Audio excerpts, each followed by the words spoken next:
Hello guys, welcome back. Today we are going to continue to talk about hypothesis tests. We are going to look at methods of testing hypothesis. The two methods are the critical value method and the p-value method. We're going to compare the two methods and we're going to learn how to interpret the results and how to state the conclusions to a test. Okay, so this table below here is summarizing the differences between the two types of tests or two methods of tests. For critical value method, we are comparing the test statistic and the critical value. Okay, if the test statistic is more than the critical value, we reject the null hypothesis. However, if the test statistic is less than the critical value, we will fail to reject the null hypothesis. We're going to show you how this is done shortly. Then when you reject the null hypothesis, you have a conclusion to make. For instance, you say there is sufficient evidence to conclude that whatever the alternative hypothesis is saying is true.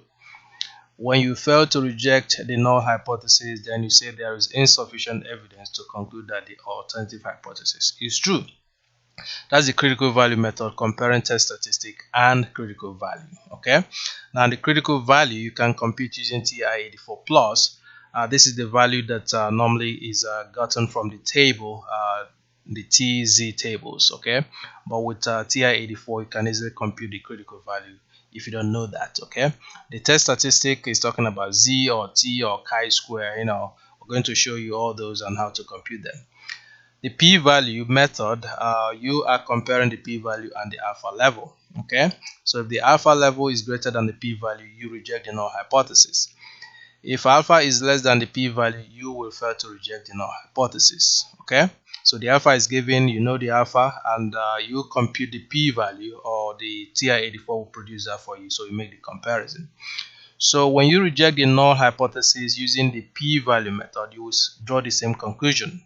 Okay, like we have here for critical value. If you fail to reject the null hypothesis, that is when the alpha is less than the p-value, you are also going to draw the same conclusion. Okay, so for critical value, some of the key and important critical values for different alpha levels: 0.1, 0.05, 0.02, 0.01. These are the critical values. That saves you a lot of time from going to look for these in the table or calculating using the TI-84 plus. Okay, so for instance, if you are looking for the critical value of a right-tailed test, when the alpha level is 0.05, the critical value is 1.4645.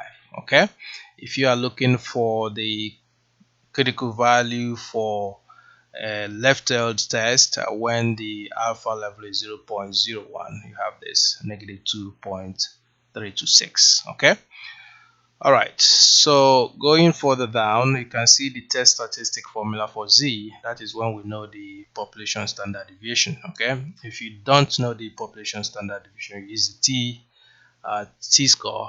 In this case, you're going to replace the sigma with sample standard deviation. Okay, so you know the values. X bar is the sample mean, the norm mean, the standard deviation of the population, and n is the sample size. So when you compute this, you get the test statistic for Z. Okay, so we're going to show you how this is obtained with examples later. Okay, so this is a picture of the normal curve. Okay, so for a two-tailed test, you divide alpha by 2 to get your critical value. Okay, you can see the left tail and the right tail. Okay, so any Z value, if the test statistic falls inside the blue color, the shade, the two ends, then it means that you will reject the null hypothesis. Okay, that's why we call it the rejection region. What that means is that the test statistic is further away from the mean, such that we should reject. Okay, so when you are dealing with a one-tailed test, whether it's right or left, you don't divide alpha by 2, you just have alpha on right tail or on the left tail. So if the Z score or the statistic, test statistic, falls or is beyond the critical value, this is the critical value, then it means we reject the null hypothesis. That's the kind of threshold. Okay, so we're going to see these in details later. So what we are going to do next time when we come here is to look at the critical value method when the test statistic is given. Till then, have a very wonderful time.